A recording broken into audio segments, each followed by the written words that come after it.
Falcon is, reusing at a pretty high rate, and we get to go look at them and say, what did you learn? What is good? What is bad? And as we continue to build the Starship process. Zero-touch refurbishment really looks like a commercial airliner. The advantage we have on Booster relative to when we developed Falcon 9, for instance, is this was really designed from the outset for rapid reusability. We're using all of the flight test learnings from our version 1 and version 2 vehicles in our orbital flight test campaign to inform the design of our version 3 vehicle. The next generation vehicle will be the first time that we've really attempted to make rapidly reusable thermal protection on a rocket. In the next iteration, we'll be able to add in new innovative materials and regenerative cooling that will enable rapid zero-touch refurbishment. Rapid reusability, the ability to fly, turn the vehicle around, and refly again immediately is really the key goal of the Starship program. It is so cool to see our teams working together as Starship is learning from Falcon with reusability, and now we're seeing Starship do the same thing today. So all eyes on the rocket on the pad, getting ready to launch in just about 17 minutes from now. That's right.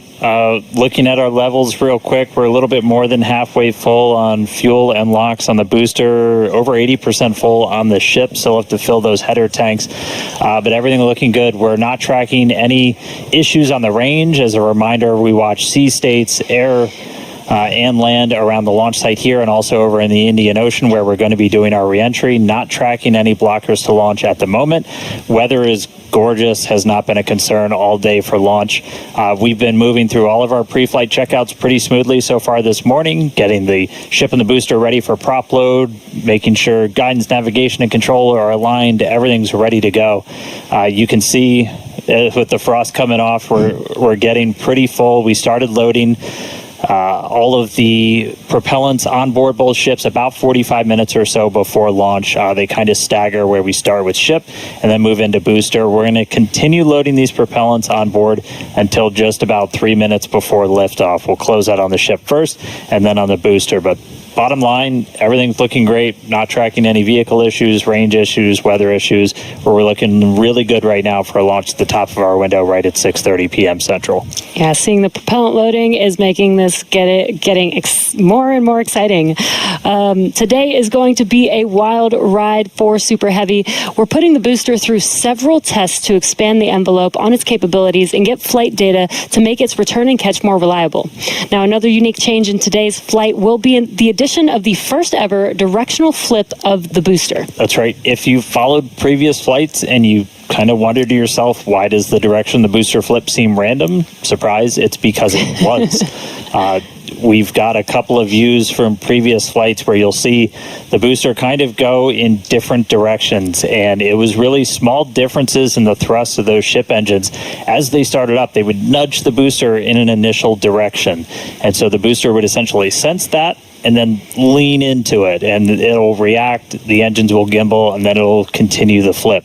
That was the easiest option technically, but you do take some performance hits, since you're essentially setting aside propellant to accommodate every single direction for a flip. Exactly, but if we know which direction we're flipping, then we know how much propellant we will need and can instead use more of the propellant to burn longer during ascent, adding more velocity to ship and increasing how much payload it can ultimately deliver to space. Yeah, so today I got my trusty Super Heavy here. We're going to intentionally try to flip straight up. So again, as you're separating from the ship, we want to get to here as you're doing that boost back burn. The fastest way is to just flip straight up and go into it. That's roughly what we did on Flight 5. It's the most direct way to get into that orientation for the boost back burn. What you don't want to do is when you flip all the way down like that, we did that on Flight 7, it takes you in a big loop, uses the most amount of prop, not efficient. We're at the point where we want to start kind of tuning it in and getting some extra performance out of the booster. Yeah, exactly. That's called optimization. That's right. To accomplish this, we made some changes to the hot stage adapter, welding reinforced panels over the vents in the direction that we want the booster to go. So when the ship engines ignite, the thrust will push against the blocked vents, which means that the nudge will be in the direction that we planned for. And then when we go to the next generation of ship and booster, we plan to control the flip direction by fine-tuning the engine startup sequence on the ship. Yeah, that's not the only flight experiment that we have planned for the booster today. We're not attempting a catch, so we're going to try and gather additional data that's going to improve performance on future boosters. We're also going to try and see how resilient we are to things like losing an engine during the landing burn. By sending the booster out to sea, we're able to do these higher risk tests without risking the launch pad. As you might have heard earlier, we're going to be doing what's called a higher angle of attack. Basically, instead of coming straight down, we're going to tilt up a little bit. That gets you more drag on the booster. You're able to use just aerodynamic forces to slow you down. The slower you're going at the start of that landing burn, the less propellant you need, because really you're just focused on slowing down as much as humanly possible when you fire that up. So by already going a little bit slower, we'll get some benefits to our performance and our reliability on those burns. Yeah, exactly. And there's definite uncertainty in how well the booster's grid fins and structure will be able to control its flight when we get into higher angles. So don't be surprised if it isn't a smooth descent for the booster down to its splashdown point today. The most important objective of this portion of the test will be getting actual flight data to help anchor our models. Now, we're hoping to fly the next generation of Super Heavy boosters at even higher angles of attack. So this test today will give us a better idea of what is feasible. Now, on top of all of this, we're going to see how resilient Super Heavy is to engine failures at the most critical times. Yeah, we're going to intentionally disable one of those 3 center engines and instead use an engine from the middle ring that's kind of right behind it. Those center engines are what we nominally use at the very last part of a landing burn. You're just kind of fine-tuning the booster's path into those waiting chopstick arms. This is going to act as a real-world simulation of a pretty scary situation where engines are not starting at probably the worst possible time, but we're going to do this without risking the pad. And then, at the very end of the landing burn, we're going to cut one more engine off and go down to only those 2 center engines. The burn is going to end while Super Heavy is still several hundred feet above the Gulf, so we expect it to make a pretty hard splashdown today. So, in all, pretty eventful day for the booster. And as many of you may know, water landings are actually uncommon for SpaceX. While other launch providers expend all of their boosters after flight, we land and reuse most of ours. All of these tests are going to help us improve future generations of Super Heavy until we reach its fundamental design, a fully and rapidly reusable and reliable rocket. All right, let's check back in with Chris in Hawthorne. How's it going, Chris? Hey, Jesse, my colleagues here in Hawthorne definitely agree with you. We can't wait to see the Super Heavy perform its second flight and see all of the work from our thousands of engineers and technicians in action today. Now, while this reuse milestone is incredibly important for Starship's development, Super Heavy boosters are not the only vehicles that we reuse here at SpaceX. We're big on reuse, and our Dragon fleet is another example of that reuse. And we actually control those Dragon missions from right here in Hawthorne in the mission control room that we talked about a little bit earlier.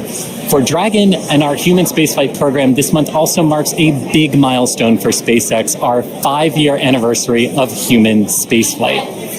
Now, NASA astronauts Bob Behnken and Doug Hurley got us started back on Demo 2, which was notable for being the first time since the retirement of the shuttle program in 2011 that people launched to orbit from U.S. soil. Now, in those 5 years, we have launched 17 human spaceflight missions, 11 for NASA, and 6 commercial missions, including Polaris Dawn, with our first commercial spacewalk in history, and From 2 earlier this year, which became the first human spaceflight mission ever to explore Earth's polar regions. We've flown a total of 66 crew in those 5 years, and we are expecting that number to grow significantly in the coming years.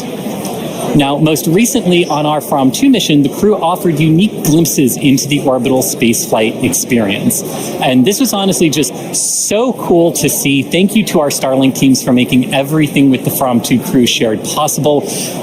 This honestly made me feel like I was right there with them in Dragon. They were living, they were working, they were relaxing, they were doing their experiments while also having fun. Basically, just being people and inviting us along for the ride. And that was really meaningful.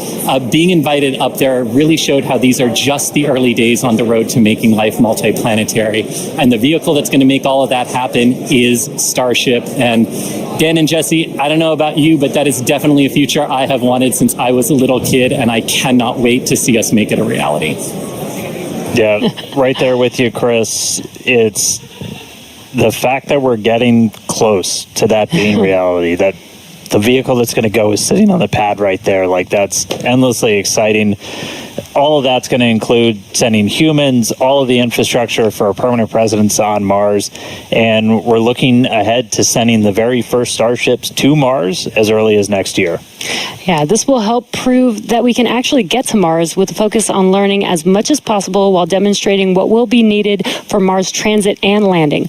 But before we can make life multiplanetary, we have to build the starships that will make this all possible. That's right, and that's happening right here, Starbase, Texas, the gateway to Mars. This is where we're soon going to be launching up to 25 Starship launches per year from here at Starbase.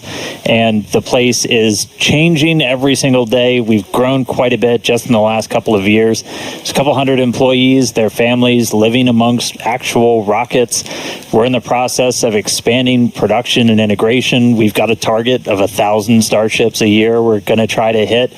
And recently, we did become a city of our own. We're the first city in Cameron County in 30 years. And that's just going to help us scale more quickly, try to build out the best community possible for all the people that are building the future of humanity's place in space. Starbase, pretty easily one of the most inspiring, exciting, unique places to live and work on the planet. As usual, shameless plug, we're always hiring. Come help us build the gateway to Mars. Visit SpaceX.com/careers. You can see all of our openings. And this is my first time in Starbase, and Dan, the Star Factory is a manufacturing engineer's dream. To be able to build a factory like this at such a large scale with such a large scale vehicle is so wild to me. And though I'm just visiting, Chris is hanging out right where I call home base. So let's check back in with Chris in Hawthorne. Thanks, Jesse. Yeah, everything here in Hawthorne is looking good. The crowd is gathered, really excited to watch the hard work of all of their colleagues come to fruition here for Starship on its 9th flight test. Not tracking any issues. We are excited to watch Starship do its thing today, make it halfway around the world, and test a lot of those critical in-space maneuvers and operations that will be vital for the program's continued operation. So, Dan and Jesse, we can't wait for liftoff. Let's have a good flight today. Thanks, Chris. Now, if you're just now joining us, where have you been? But we're glad that you're joining us now. We are at T-minus just under 6 minutes until liftoff of the 9th Starship test flight. So far, the range is looking good.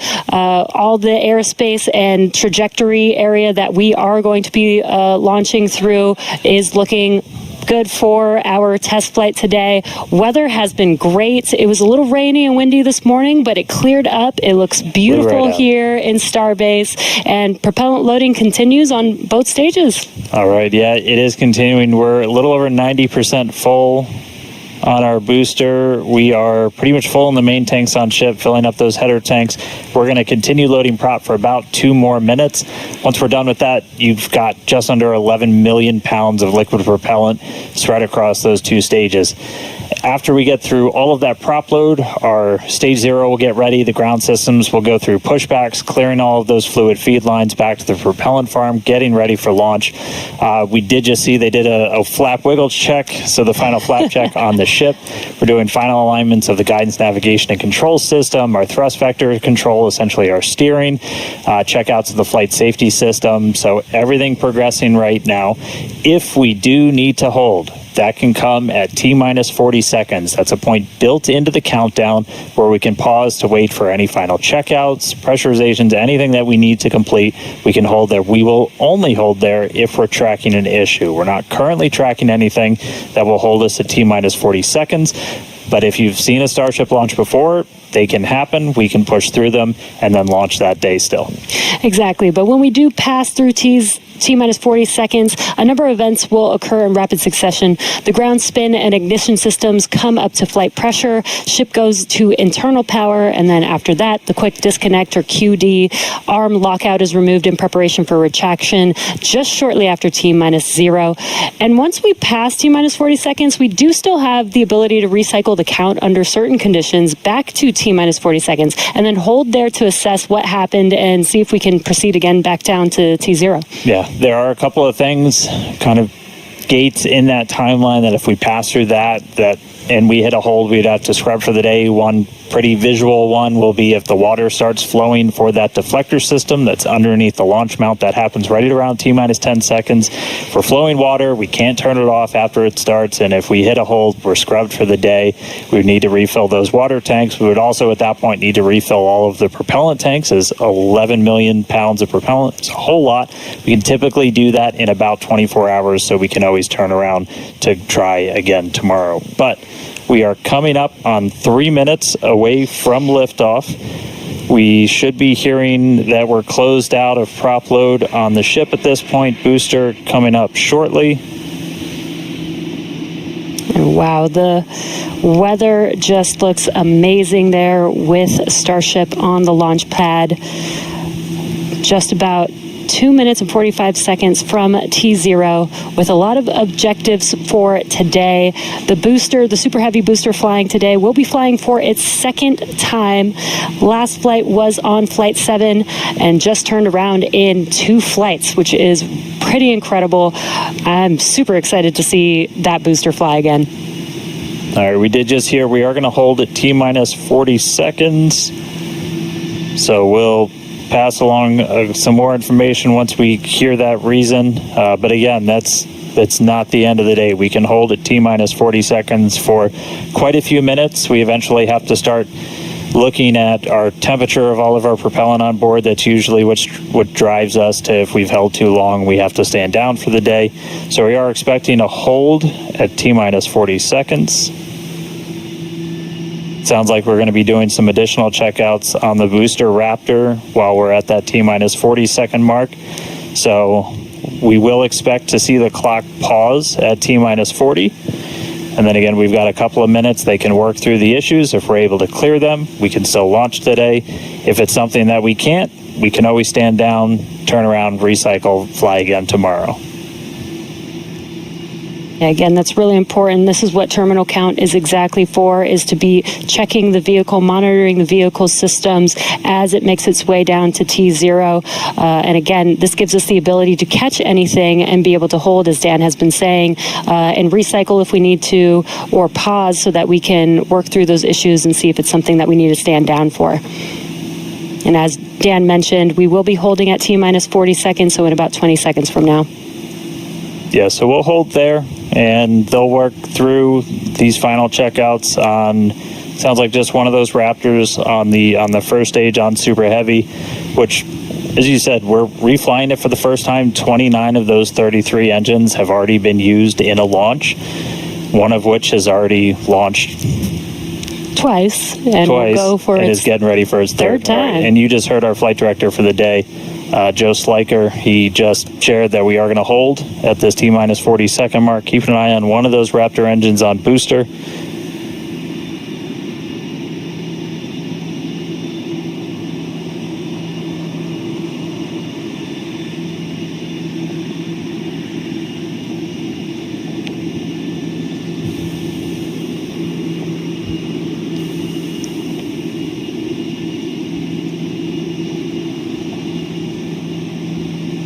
And if you're just now jumping in, we are holding still at T-minus 40 seconds.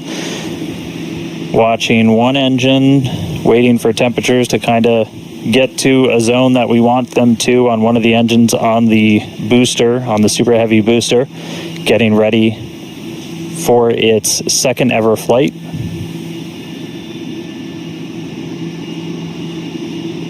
We'll just continue to hold. Again, we can hang out here for several minutes. We held for a while on the first attempt last time, and then cleared it, and then we triggered a different issue on the ground side. But again, this is exactly what it's for. This gives us the best chances at success. And the clock is rolling. There we go. All right. T-minus 30. Let's listen in. Watch that first flight proven Super Heavy. Get ready to take off from Starbase.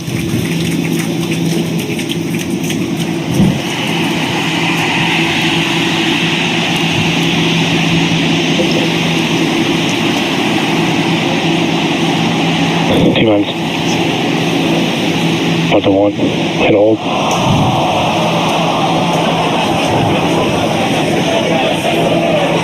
did have a hold, and looks like the clock jumped back to T minus 40 seconds.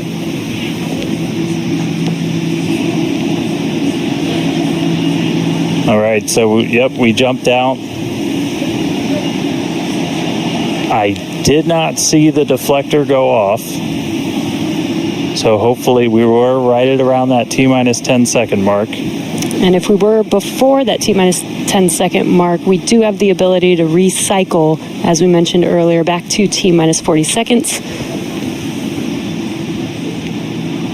So it looked like this time it was a ground side issue. We're taking a look at this real quick. So again, we're back at T minus 40. We're gonna hold for a little bit. We are still not scrubbed for the day. Give them a couple of minutes to work through this. Again, we can hang out at T minus 40 for several minutes. Eventually, we start looking at your bulk temperatures and all of your propellant on board the vehicle. We're not actively replenishing the propellant on board Super Heavy and Starship, and so you don't have essentially forever to hang out before things start to warm up. And you do want to make sure your temperature's in a really stable range for a healthy startup on Raptor engines. So they're going to work through this issue. We can continue to hold here for a couple of minutes. What's launch without a little extra added excitement?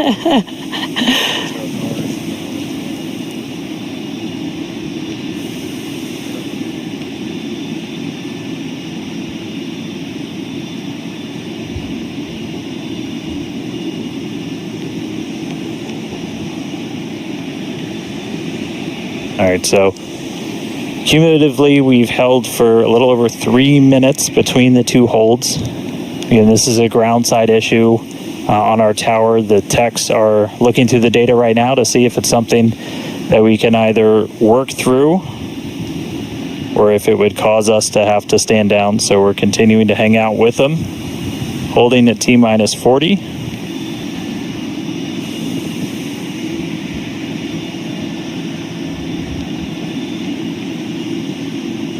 If you're just joining us, we did initially hold at T minus 40 seconds. We continued the count, but recycled before we got to T minus 10 seconds. And so we're back at a hold at T minus 40 seconds, waiting for more information. The team is checking out to see if we can continue today.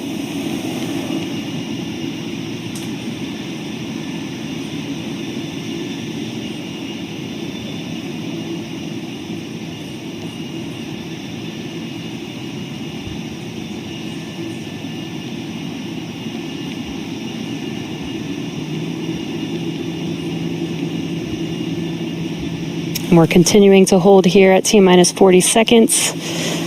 We've been holding for just about 5 minutes now as the teams evaluate if we can continue to T0 for Flight 9.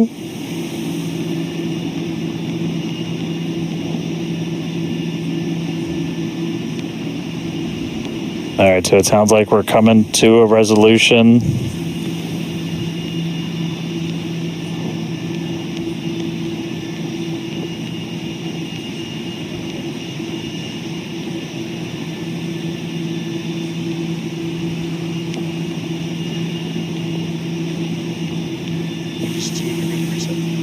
All right, so we are getting to a resolution. We're going to reset everything.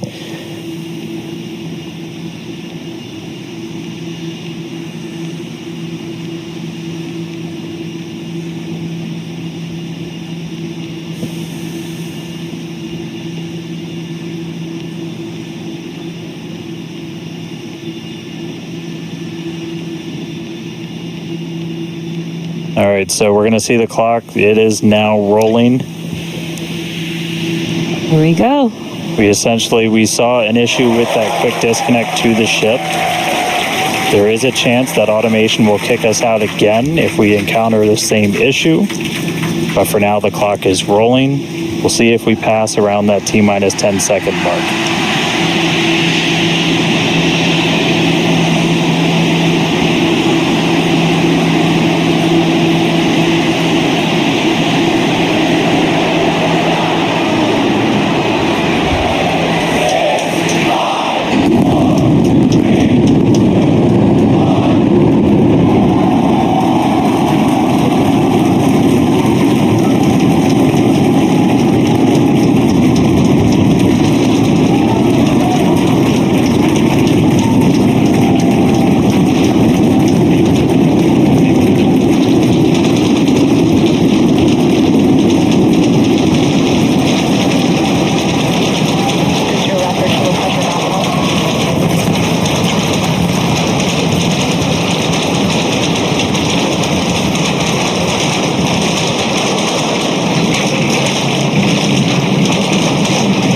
plus 40 seconds. It's one hell of a sight from here. We see it arcing right over top of us. We see 33 out of 33 Raptor engines lit on Super Heavy as it starts to ascend skyward.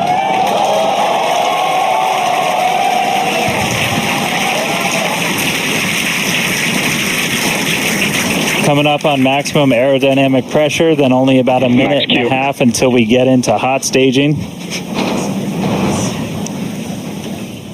Wow, Dan, that was incredible. We could feel the building shaking here, feel the vehicle's power. Now we're just about a minute away from shutting down those engines on the booster. Again, this booster is flying for its second time today. All right, so hot staging coming up a little under a minute. We're going to see all but the 3 center engines turn off on the booster. So our version of MECO, most engines cut off. And then just a few seconds later, hoping to see 6 engines ignite on ship to push it away.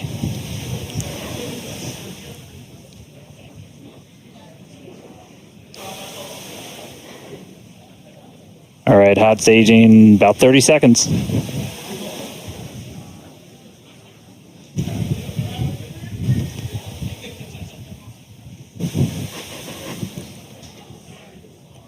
And definitely keep an eye on which way the booster flips. First ever directional flip we're going for today should flip straight up.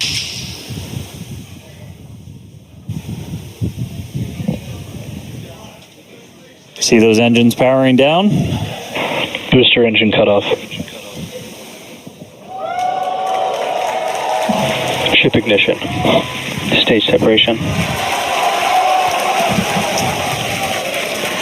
Incredible flip by Super Heavy booster, and you can see those 6 engines, those 3 engines on the ship ignited. 6 healthy Raptors running on ship on its way to space.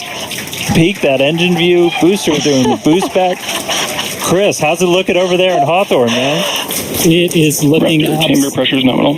It is looking absolutely incredible here in Hawthorne. As we said, 6 healthy engines on ship. We've got 13 out of 13 engines on the booster. Now down to those 3, which is what we expect in the final moments of the boost back burn. Now, as a reminder, we are not recovering the Super Heavy booster today. We are instead going to do some shutdown. And there we had a good shutdown of the boost back burn. Next up will be the jettison of that hot stage ring. Avionics power and telemetry nominal.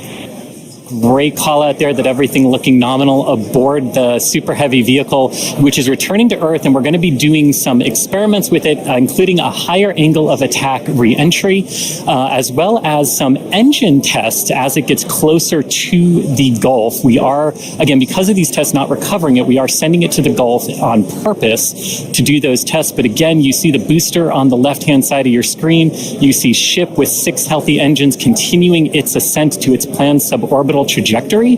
Everything going very well so far for Starship's 9th flight. Now 4 minutes, 15 seconds in. Great views from inside of the aft engine area of ship there, looking at those 3 sea level and 3 Raptor engines on the right-hand side of your screen.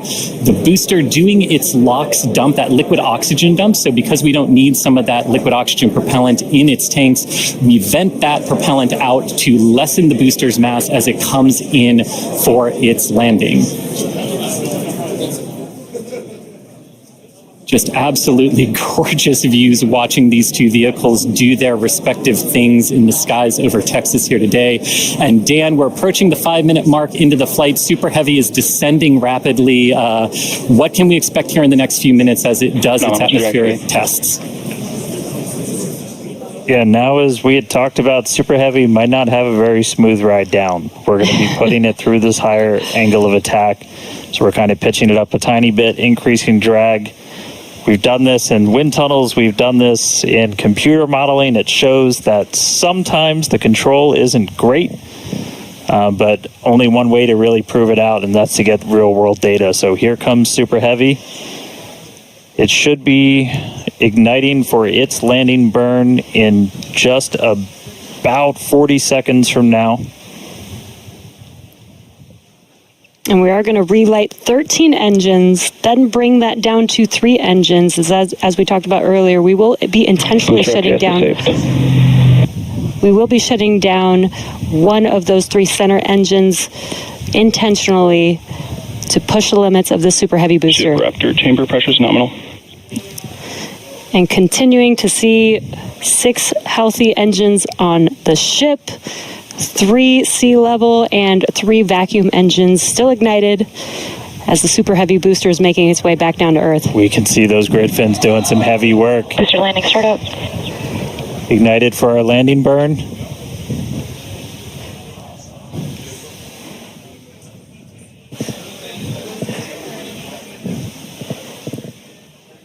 It may have ended with that landing burn. Does look like we lost telemetry from the booster once we started into that landing burn. Did you hear confirmation that the booster did demise? So the booster's flight ending before it was able to get through landing burn, but again, we were not bringing that back. We were expecting it to make a hard splashdown in the Gulf. We were getting live data back the entire time through that high angle of attack flight, so that was something that was really vital for us to get during this reuse. First free flight of booster in the books. All right, ship has about 2 minutes left. In about 2 minutes, we expect all 6 Raptor engines to shut down. That will be SECO. Basically second engine or second stage engine shut off. And these are some incredible views, Dan, from the aft end of the ship, watching as the engines stay ignited with the Earth in the background. As always, the Starship avionics team, the techs. I think we just heard the booster. But all right, we got about a minute left into this burn. All eyes definitely on ship as we get through the final stages into its ascent. We're expecting it to start to cut those engines off in about 45 seconds.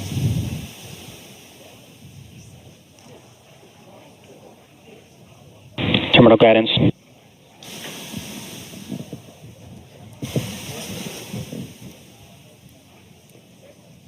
All right, just about 30 seconds to go.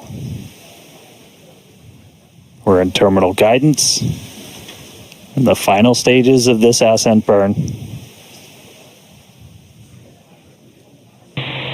We did see shutdown of the Raptor engines.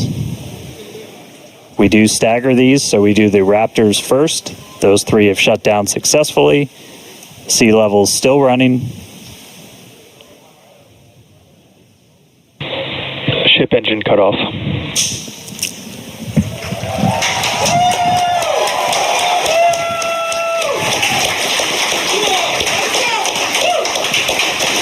Ship engine cut off, the 3 most beautiful words in the English language. And great call out that we had nominal insertion.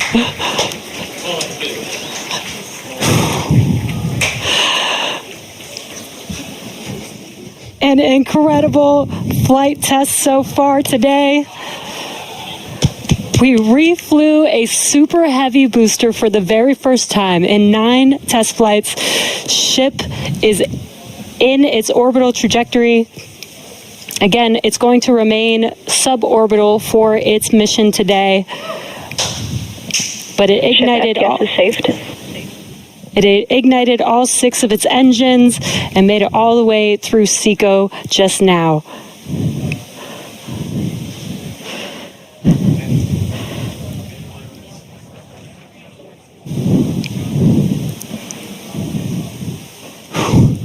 What a moment. Incredible. All right, but I mean, that's still lots to come for the rest of this flight. Per usual, I need to collect myself. Hey, Chris, how's it going over there in Hawthorne, man? How's everybody doing?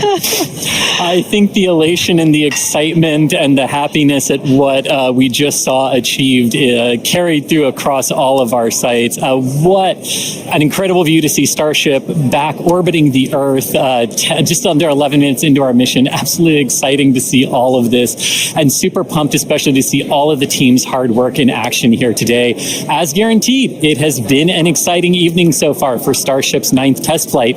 We lifted off a little bit after 6:30 p.m. after a couple of holds that were triggered at the T-minus 40-second mark, but we were able to clear those, one on the Raptor, one on the Tower, and we were able to lift off successfully from Starbase. 33 out of 33 Raptor engines lit on the Super Heavy, all 6 engines lit on ship, bringing it to its planned suborbital trajectory around Earth. But as Dan said, we've got a lot still coming up in our flight sequence. So coming up at about T plus 18 minutes, 26 seconds, we'll have the first deployment of simulated Starlink satellites planned from Starship.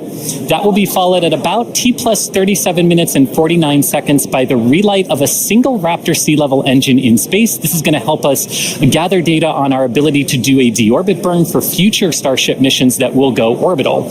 And then, of course, one of the biggest tests yet to come is the new heat shield modifications to Starship, and that'll start with re-entry into Earth's atmosphere at about the T plus 45 minute mark, which should take about 18 minutes to complete. And now today's reentry is going to test that heat shield like we said, specifically how Starship will hold up to 100 missing heat shield tiles on its thermal protection system. Now, we purposely took those 100 tiles off over very critical areas of the vehicle to be able to safely test on a flight like this suborbital trajectory into the Indian Ocean what might happen on an operational flight in those areas if we were to lose the primary heat shield tile over Starship. So very critical test coming up.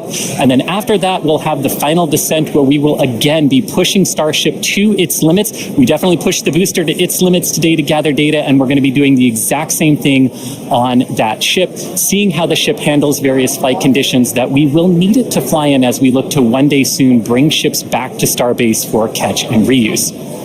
Now, while there are payload simulators on Starship for deployment today, as we will see in a few minutes, the primary data and the primary payload for today is the data.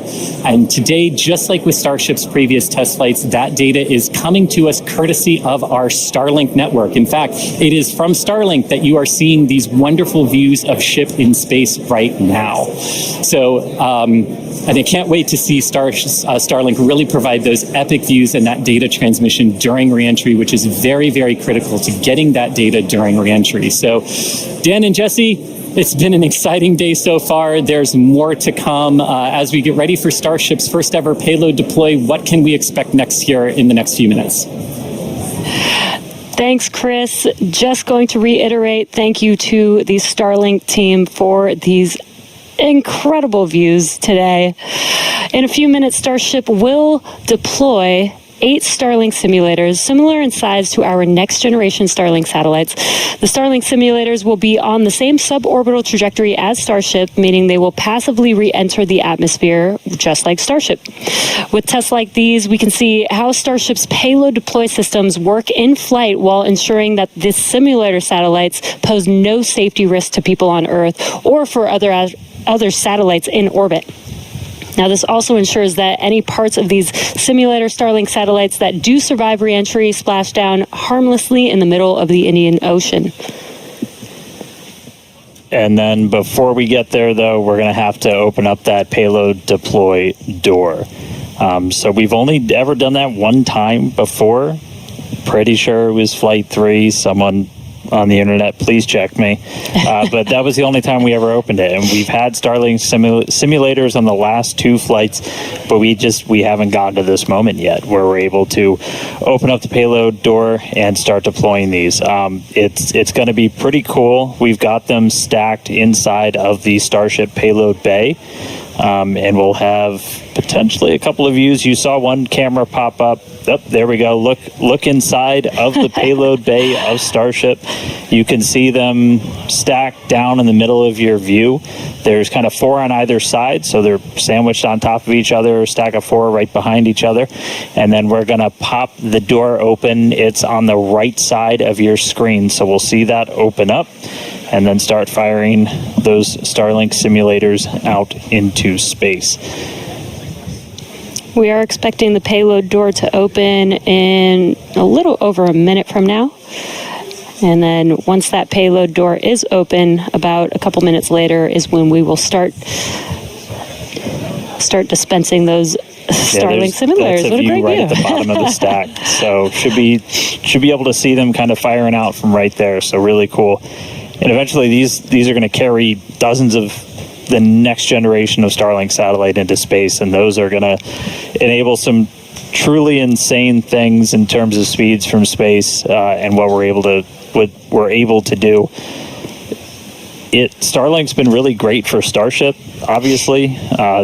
Getting live video back is really cool, but just the amount of high-speed telemetry, everything we're able to get back is insane. And for a development program, that's kind of everything. We're in excess of 130 or 160. My numbers are fuzzy right now, just like my brain is. But well in excess of 100 megabits per second of downlink, and a lot of that gets eaten up by video. We've got dozens of cameras across Starship. We added several more. For this flight, you saw a couple of those as we have essentially 360 degrees. Oh, open the pod bay door, Hal.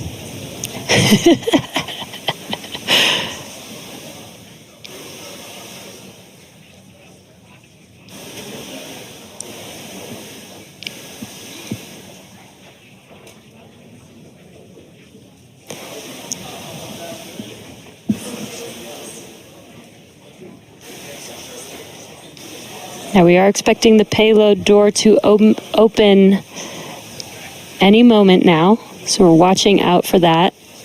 Again, you're looking at the inside of Starship as it's suborbital.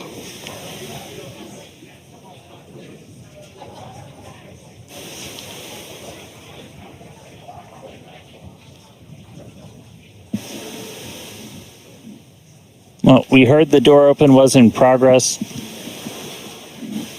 It was unable to actuate all the way open, so they are going to close it back up. Hal told me no. He said, I'm sorry, Dan. Can't do that. Looks like we won't get the door open today. But that's okay. This is obviously a test we want to be able to do before we're deploying full-on Starlinks. But the real focus for this, now that we are in space, is getting to that reentry. That is the most critical phase of Starship that we still have to prove out.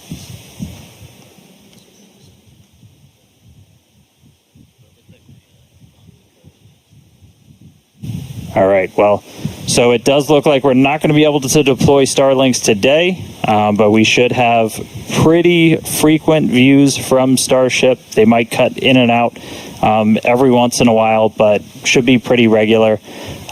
We are in darkness right now, so might be a lot of black, but the cool part is when we get to reentry, it's going to be daytime. Yes, and we did that on purpose so that we can get some live daytime views as ship is returning back to Earth.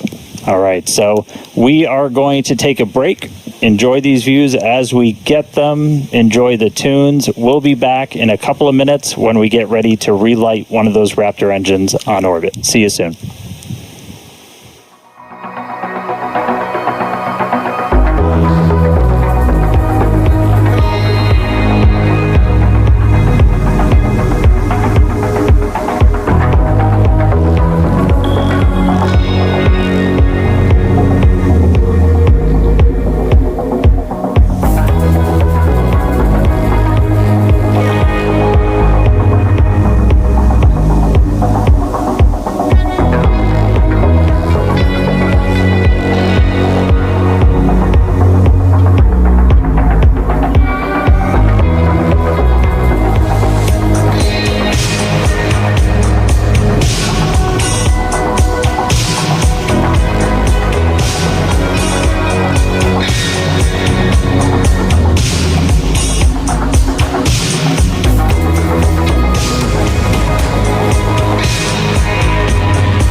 All right, so 36 minutes, 15 seconds into today's flight tests. You're seeing some flat movement here on the ship. If you've been following along, we have essentially lost attitude control on the ship at this point. It is suborbital, so it's still headed to the exact same trajectory as before. We were not able to get that payload door open and deploy those nose cones. We've been dealing with some leaks on the ship. This is also what led to that loss of attitude control. So at this point, we are kind of in a spin, and we are also going to be skipping that Raptor relight.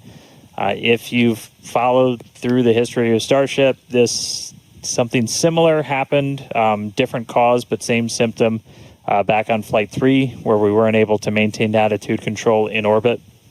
And so we're going to skip the relight of that Raptor engine while we're in space. We are going to still proceed with entry, but as we are not able to control the attitude of the ship, as we get into entry, it will enter in whatever orientation it is in at the time, which does not bode well for the ship's heat shield, as we're not going to be essentially aligned the way that we want to do for reentry. So it is definitely coming down. It is definitely heading to the Indian Ocean, but our chances of making it all the way down are pretty slim. So we'll still get as much data as we can. We're still getting live telemetry, live views from Starlink the entire time, and we'll continue to stick with ship as it continues on. We are about 10 minutes away or so until we start getting into entry, and the light will start to pick up as we cross the Indian Ocean, and we'll start to see a little bit more daylight, and we'll, as always, as long as we maintain that comm link, get some plasma on the way in and start to bring the Starship back through the Earth's atmosphere. So that coming up in about 10 minutes or so. So we'll check back in with everybody in a little bit.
If All you- right, so we are 42 minutes and change into today's flight test. You're seeing the light show start as Starship is getting closer to its reentry. If you're just tuning in, we were able to successfully make it to orbit, run into a couple of issues as we've coasted to our entry point over the Indian Ocean.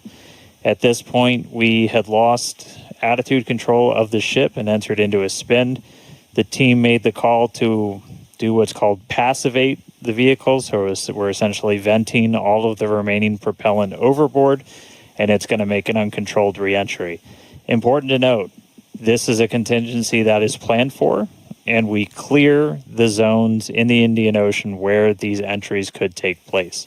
So we're not going to come down exactly where we would have had nothing happened, but we do clear a tremendous amount of space out in the Indian Ocean in the event that we run into this. We understand that there are always risks, essentially, with these flight tests, with the hardware, but we don't really accept any compromise when it comes to protecting people. And it is one thing to note is we will actually still re-enter in our planned airspace zone, which is good. That is exactly what we planned for. You know, we do plan for if something does go a little bit off nominal, that we have enough airspace cleared out for situations just like this. Yeah, re-entry is still just that really critical phase that we need to try and gather as much data, as much information as possible. Is a fully reusable heat shield has never been flown before, the history of space flight, and that's something that Starship still has to crack. And so we had a whole range of experiments on this one at this point, and we just started to lose some of our cameras, so it's very possible that we'll start to lose contact with Starship a lot sooner than we would have if it was a nominal reentry. So we are expecting it to break up essentially on its reentry over the Indian Ocean. So not able to do a lot of our on-orbit objectives today, but just the fact that we, got it into space was just a really big moment for a lot of the team. Yeah, and another thing to note is that Super Heavy did fly for its second flight today. It first flew on Flight 7, and it made it all the way to our shutdown of all the engines and stage separation, getting ship into its suborbital trajectory today. It did ignite its 13 engines, but it did demise at that point. We did plan to fly it back down to Earth at a higher angle of attack, and we do expect it to stress the vehicle a lot more than what we've seen previously. So it's not unexpected that we did lose the booster before we got to the actual landing. Yeah. So we're gonna continue to hang out and see if we get any updates on ship. It does look like we might be getting some video back soon. There we go. So this is a view essentially on the top part of Starship. You're looking up at the payload bay and towards the nose cone. So views are going to be a little bit scarce potentially, as again, we are in essentially a tumble. We had lost that attitude control. So Starlink, when it's able to connect, able to feed this down. We are at the phase where we would expect entry to start within the next minute or so. So we are entering uncontrolled, but again, we're entering into an airspace and a sea space that is cleared and monitored in advance of launch and before we get to this phase. And with the views that we are able to see, you are seeing a lot of that plasma build up. During reentry, we do expect the vehicle to see about 1400 degrees Celsius, and there you can see the flap feeling that temperature there, a little bit melting away. But as we expected with the spinning of the vehicle, we are no longer controlling the attitude of the vehicle. So this is now, at this point in the test flight, it is expected to see it begin to demise a little bit on its way back down to Earth. Yeah. And so we'll stick with it for as long as we're kind of getting any reach back from the ship as it starts to make this reentry. But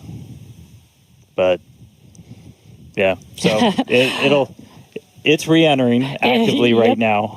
And again, we did do what's called passivation. So you essentially vent all of your excess propellant overboard before you hit the atmosphere. That's a safety measure we can take on the ship while you still have contact with it. So that was done. It's now coming down in the predetermined hazard area that was cleared ahead of flight.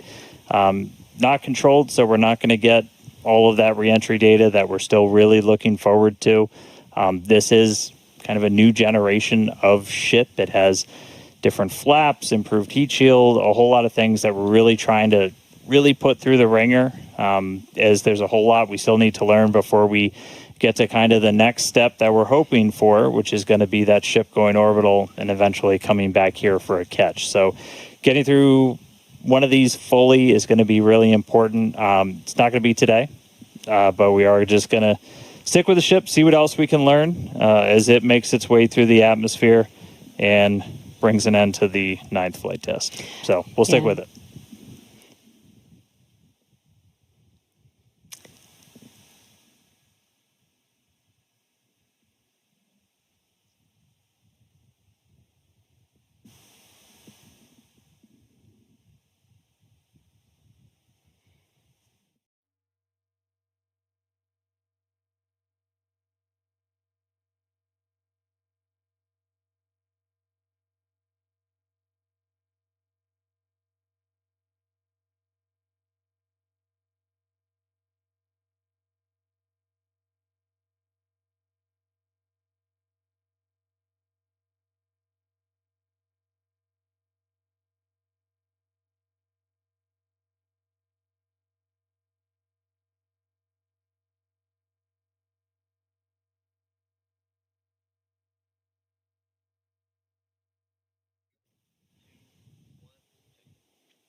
If you're just now joining us, we did have an on-time liftoff from Starbase Texas at 6:30 p.m. Central Time of the Flight 9 vehicle. We did have some incredibly stressing objectives today. The Super Heavy booster flew for its second flight. It first flew on Flight 9 and made its way to take ship all the way up to stage separation, doing its second flight ever, which is pretty incredible. We did lose the booster on the way back down, as we did fly it back down at a higher angle of attack. So as expected, we did have it demise on the way back down. Yeah, we were able to get all the way to that landing burn, though. So we made it through that higher angle of attack. So a lot of great data that's going to help us improve those future booster flights. Yeah, we did do the directional flip, and it worked. Yep. It was actually Flipped a great right view direction that we saw. And then ship continued 6 healthy Raptor engines in the beginning of its flight, making it all the way to Seco and coasting for quite a while. We made it to the expected time that we would open up the payload door. Unfortunately, the door did not open as we expected it to, so we did not deploy the 8 Starlink satellites. Yeah, we ran into a couple of issues once ship got there, but I can tell you it was a pretty crazy moment for a lot of the people that were standing here for ship to make it there. It's been a couple of flights, but it was really exciting to see. Ran into some issues on orbit. We weren't able to deploy the Starlinks. We eventually lost attitude control, dealing with some propellant links inside of the ship. And we did lose attitude control. And just to confirm, we did lose contact with the ship officially a couple of minutes ago. So that brings an end to the 9th flight test. So still a lot of work to do, but really big moment. Chris, how's everybody doing over there in Hawthorne? What's the vibes, man? Yeah, I mean, it's a test program, and that's what we're here to do. We're here to learn, and that was definitely the vibe and the atmosphere here at Hawthorne. Would have been great to see ship get all the way through its objectives today, but with all of that data that came down through the Starlink system, we're definitely going to learn it, and we're definitely going to fix that and push forward. Also, great to see the responsible engineers here in Mission Control talking with the flight control teams in Starbase. We talked about how it's great having that expert knowledge on console to be able to go to at a moment's notice, and that really helped us make the right decisions in orbit today when we decided to passivate the vehicle. So we will be here looking forward to Flight 10 and some success on future flights. All right, well, obviously congratulations to everybody that poured so much time, effort into getting this rocket off the pad. The last 2 months have been an absolute gauntlet for a lot of people, and we're continuing to learn more about this ship, about this rocket. We are trying to do something that is impossibly hard, and it's not always you're not going to reach it in a straight line. We said there's going to be bumps, there's going to be turns, but seeing that ship in space today was a hell of a moment for us. So congratulations to every single person who put time, effort, sweat, anything into that rocket. Yeah, this is exactly the SpaceX way. We're going to learn, iterate, and iterate over and over again until we figure it out. So thank you to everybody for tuning in. Thank you for the fine people of Cameron County, including the residents of the newest city of Starbase, as well as the Coast Guard, Federal Aviation Administration, Government of Mexico, as well as the Australian Space Agency. All right, now, this is not the end. We're going to have a whole bunch of cool liftoff stuff, so be sure to follow us on X at SpaceX for more, and we will see you back here for Flight 10. Thanks for tuning in.